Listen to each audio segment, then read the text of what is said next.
ഉമ്മൻചാണ്ടിയുടെ ഓർമ്മകൾക്ക് ഇന്നൊരാണ്ട്.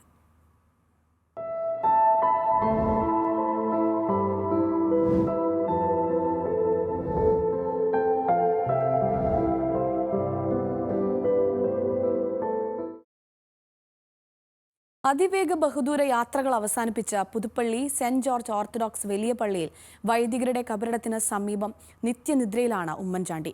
രാഷ്ട്രീയ കേരളത്തിന്റെ ചരിത്രത്തിലെ പകരക്കാരില്ലാത്ത ജനകീയ നേതാവ് വിട പറഞ്ഞിട്ട് ഇന്നേക്ക് 1 വർഷം.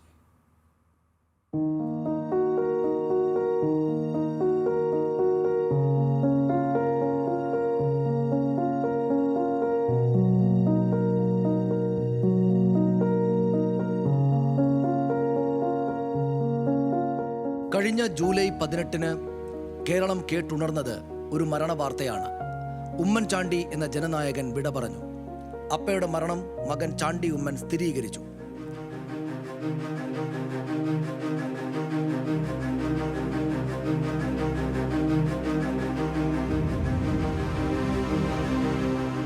രാഷ്ട്രീയ ആരോപണങ്ങളിലെല്ലാം അഗ്നിശുദ്ധി വരുത്തിയായിരുന്നു അന്ത്യയാത്ര. രാഷ്ട്രീയ എതിരാളികളെ മനസ്സാക്ഷിയുടെ കോടതിയിൽ തോൽപ്പിച്ച് എന്നും വിശ്വാസമർപ്പിച്ച ജനസാഗരത്തെ സാക്ഷിയാക്കി പുതുപ്പള്ളിയിലേക്ക് ഉമ്മൻചാണ്ടി അവസാനമായി യാത്ര തിരിച്ചു. കേരളം സമീപ ചരിത്രത്തിൽ കണ്ട ഏറ്റവും വലിയ ആൾക്കൂട്ടം അതിനെ അനുഗമിച്ചു.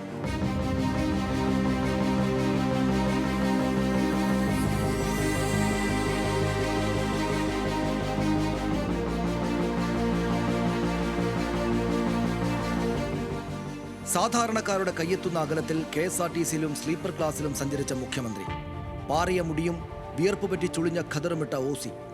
രാപ്പകലില്ലാതെ ജനങ്ങളെ കേട്ട 73 വയസ്സുകാരൻ മുഖ്യമന്ത്രി. ഒരിക്കൽ മാനസിക വെല്ലുവിളി നേരിടുന്ന ഒരാൾ മുഖ്യമന്ത്രി കസേരയിൽ കയറിയിരുന്നപ്പോൾ ഭ്രാന്തന്മാരുടെ കസേരയെന്ന് ആക്ഷേപിച്ചു പ്രതിപക്ഷം. അന്ന് അതിനെയും ചെറുപുഞ്ചിരിയോടെ നേരിട്ടു അദ്ദേഹം. ഇനി അങ്ങനെയൊരു നേതാവ് ഉണ്ടാകില്ല എന്ന തിരിച്ചറിവാണ് ഉമ്മൻചാണ്ടിയുടെ വിയോഗം ജനമനസ്സുകളിൽ ബാക്കി വെക്കുന്നത്.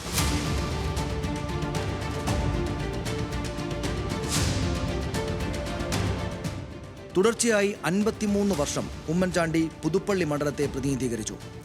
50 വർഷത്തിലേറെ നിയമസഭാംഗം, സുപ്രധാന മന്ത്രിസ്ഥാനങ്ങൾ, 2 തവണ മുഖ്യമന്ത്രി. എന്നാൽ ഒരു കാലത്തും അധികാര ഗർവ് ആ മുഖത്ത് വന്നില്ല. ചിരിച്ചുകൊണ്ട് തന്നെ പറയേണ്ടത് പറഞ്ഞു. ജയിച്ചാൽ മണ്ഡലം ഉപേക്ഷിച്ചു പോകുന്നവർക്കിടയിൽ എന്നും പുതുപ്പള്ളിക്കാരനായിരുന്നു. പുതുപ്പള്ളിയെ തിരുവനന്തപുരത്തേക്ക് നെഞ്ചിലേറ്റി കൊണ്ടുവന്നയാൾ. ഉമ്മൻചാണ്ടി ഇല്ലാത്ത പുതുപ്പള്ളി ഉണ്ടായാലും പുതുപ്പള്ളി ഇല്ലാതെ ഉമ്മൻചാണ്ടിയില്ലെന്ന് ജനങ്ങളോടുള്ള സ്നേഹവും വിശ്വാസവും വഴി അദ്ദേഹം തെളിയിച്ചു. രാഷ്ട്രീയ ചതുരംഗത്തിൽ തന്ത്രങ്ങൾ അറിഞ്ഞു കളിച്ചു. OCയുടെ കൂർമ്മ ബുദ്ധിയിലും വാശിയിലും രാജിയിലും രാഷ്ട്രീയ സമവാക്യങ്ങൾ തിരുത്തിയെഴുതപ്പെട്ടു. വിവാദങ്ങൾ അപൂർവമായാണെങ്കിലും തേടി വന്നു. ഗ്രൂപ്പ് സമവാക്യങ്ങളെ തള്ളിപ്പറയാത്ത കാലത്തും കോൺഗ്രസിനെ തളർത്തുന്ന ഒരു വിട്ടുവീഴ്ചയ്ക്കും വഴങ്ങിയില്ല. T. സിദ്ദീഖിനെ യൂത്ത് കോൺഗ്രസ് പ്രസിഡന്റ് സ്ഥാനത്ത് നിന്ന് മുന്നറിയിപ്പില്ലാതെ മാറ്റിയപ്പോൾ പ്രതിപക്ഷ നേതൃസ്ഥാനം രാജിവെക്കുകയാണെന്ന് ഭീഷണി മുഴക്കി.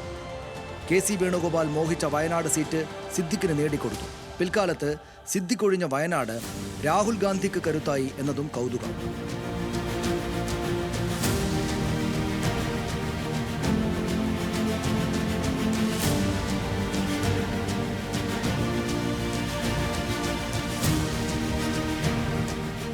കേരളത്തിലെ വലിയ പദ്ധതികൾക്ക് നേതൃത്വം കൊടുത്ത നായകനാണ് ഉമ്മൻചാണ്ടി.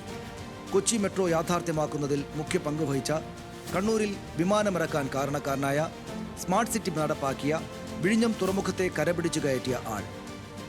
പക്ഷേ തുറമുഖം ആരുടെ കുഞ്ഞാണ് എന്നതിൽ അവകാശവാദങ്ങൾ ചർച്ചയായ ഇക്കാലത്ത് ഓർക്കേണ്ട ഒന്നുണ്ട്. വമ്പൻ പദ്ധതികളുടെ ക്രെഡിറ്റിലല്ല, ലക്ഷക്കണക്കിന് പരാതി പേപ്പറുകളിൽ പതിഞ്ഞ ഒപ്പുകളിലാണ് ഉമ്മൻചാണ്ടി എന്ന ഭരണകർത്താവിനെ നമ്മൾ വ്യത്യസ്തനായി കണ്ടത്. Feature desk, news Malayalam.